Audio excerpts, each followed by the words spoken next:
बिस्मिल्लाहिर्रहमानिर्रहीम। ये email औशदुल Olam swab वासाम से इन्होंने लिखा है, अस्सलामु अलैकुम रहमतुल्लाह। मेरा नाम औशदुल ओलम वासाम से। हज़रत, मेरा बीवी प्रेग्नेंट है।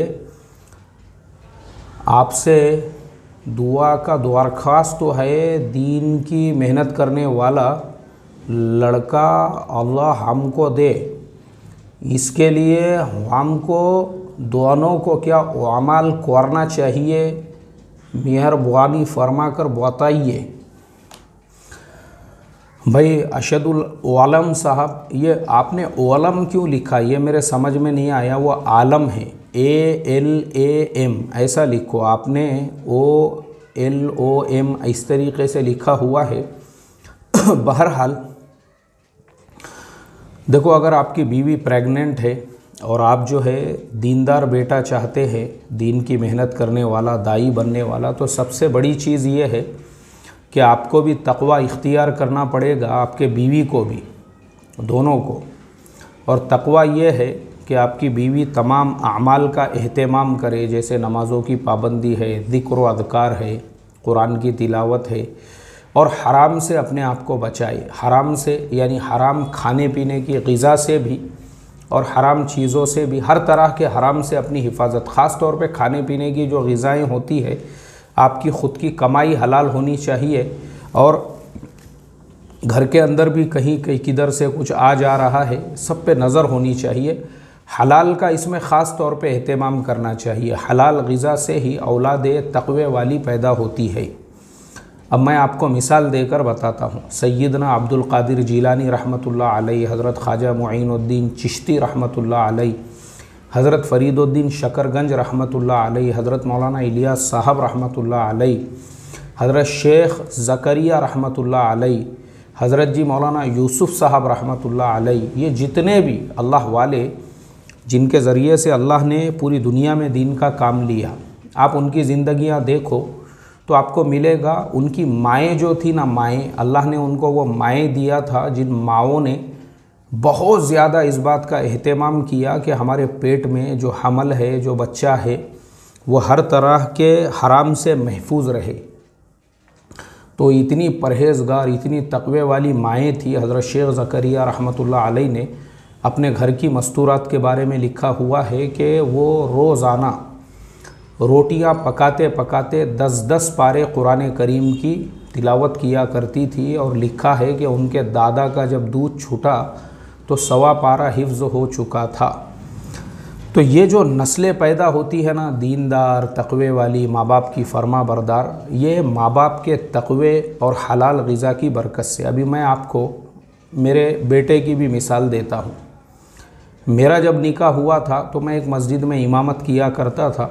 तो मेरी अहलिया, जब उम्मीद हुई कि औलाद पैदा होने वाली है, तो मेरी अहलिया इतना ज़्यादा एहतमाम किया करती थी हराम से बचने का, हराम ग़िज़ा से ख़ास तौर पे। तो चूँकि मैं इमाम था और मस्जिद का कमरा मुझे मिला हुआ था, तो लोग इमाम साहब बोल के मेरी बहुत यानी मोहब्बत करते थे मेरे से। तो रोज़ाना मेरे जो मुसल्ली थे, जो मस्जिद में उस वक्त मैं इमामत करता था, वो सब बड़े बड़े करोड़पति लोग थे, गवर्नमेंट ऑफिसर्स थे। तो उनके घरों से जो है ना, ऐसा रोज़ाना मुझे खाना आता था।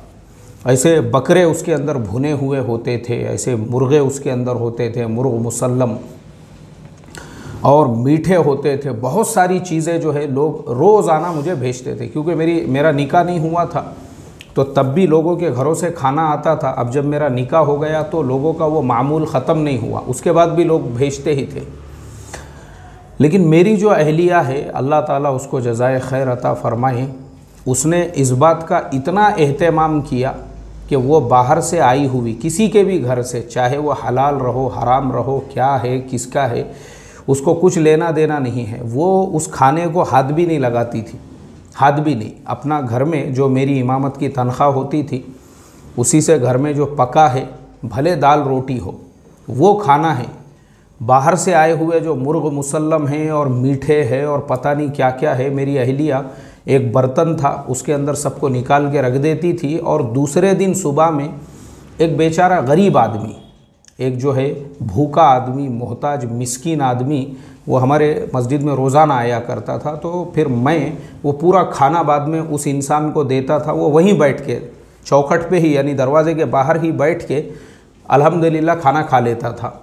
تو اس انسان کو ہم کھانا وہ پورا جو ہے دے دیا کرتے تھے تاکہ کم سے کم ایک غریب کے جو ایک بھوکے کے جو ہے وہ پیٹ میں جا سکے، پھینکنے سے بہتر تو یہی ہے۔ تو بہرحال میں آپ کو اس لیے بتا رہا ہوں کہ یہ جو اہتمام کیا، آج بھی میری اہلیہ کا وہی اہتمام ہے۔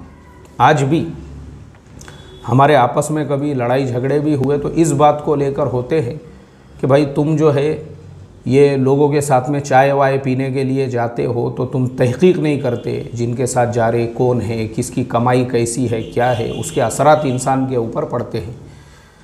تو بہرحال میں آپ کو اس لیے بتا رہا ہوں کہ اس کے اثرات یہ ہوئے کہ الحمدللہ اب ہمارے جو فرزند ہے، میرے فرزند آج میں جو آپ کو جواب دے رہا ہوں وہ اللہ کے راستے میں ہیں، دین کی محنت کے لیے نکلے ہوئے ہیں۔ بغیر تکبیر اولیٰ کے کوئی بھی نماز ان کو بغیر تکبیر اولیٰ کے نماز جمتی ہی نہیں ہے، اس لیے وہ خاص اس کا اہتمام کرتے ہیں کہ میرا سفر بھی ہو یا میں رہوں بھی تو میری تکبیر اولیٰ نہیں چھوٹنا چاہیے۔ تہجد کا پورا اہتمام کرتے ہیں، اور بھی بہت ساری چیزیں ہیں۔ کئی نوکریاں اور پروجیکٹس انہوں نے صرف اس لیے چھوڑ دیے کہ بھائی اس میں جو ہے مشتبہ پروجیکٹس تھے یا اس میں حرام کمائی ہونے کا ڈر تھا۔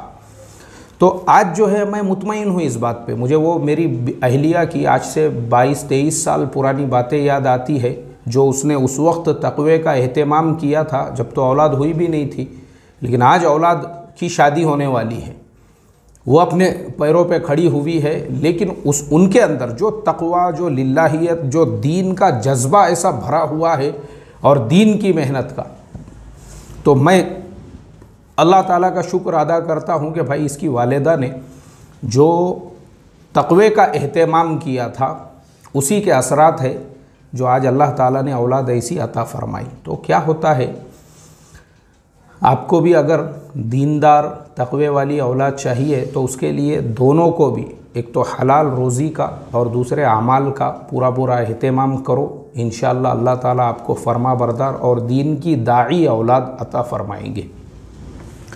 السلام علیکم ورحمۃ اللہ وبرکاتہ۔